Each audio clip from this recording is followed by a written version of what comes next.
যখন দেখবেন কথা বলার কেউ নাই, চলে আসবে দাদা ভাই। তো আমাদের এই যে নতুন সংসদের যে নতুন প্রথম অধিবেশন বসলো, তো অধিবেশন টেলিভিশনে দেখার পরে আমাদের যে জালাল কাহা, মানে আমাদের এলাকার সবচেয়ে বুদ্ধিমান লোক, আমি মাঝে মাঝে তার কাছ থেকে বুদ্ধি নিবার যাই।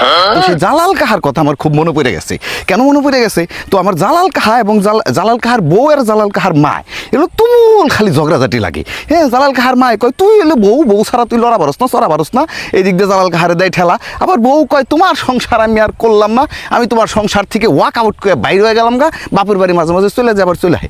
এদিকে জালাল কাহা কি করে, থানা মুড়ি দিয়ে আস্তে করে একটা কঠিন ঘুম দিয়ে দেয়। মানে জালাল কাহার এদিকে দিন দুনিয়ার কোনো কিছু ঠিক থাকে না, সে হলো ঘুমের উপরে আছে। যত ঝগড়াঝাটি যুদ্ধ সব হয়ে যায়, জালাল কাহা ঘুমনে আছে। মানে আমাদের সংসদে হয়েছে কি, রাষ্ট্রপতি যখন ভাষণ দিবার আইছে, এদিকে নাহিদ ইসলাম, হাসনাত আব্দুল্লাহ, জামায়াত শিবির সহ বিরোধী দলীয় সংসদ সদস্যরা যখন বাঘের মতো হুঙ্কার দিচ্ছে এবং স্লোগান দিচ্ছে, ওইদিকে আমাদের মাননীয় প্রধানমন্ত্রী এটা দেখে যখন মুসকে মুসকে হাসছে, ঠিক সেই মুহূর্তে একজন মাই ডিয়ার সংসদ সদস্য পেলাম। সেই লোকটা কি করতেছে, সেই লোকটা আরামে ঘুম দিতেছে। মানে তার হচ্ছে দিন দুনিয়ায় যা হয়ে যায়, বাবা তোরা মারামারি কাটাকাটি করে সব কিছু করে ফেল, আমার কোনো দুঃখ নাই।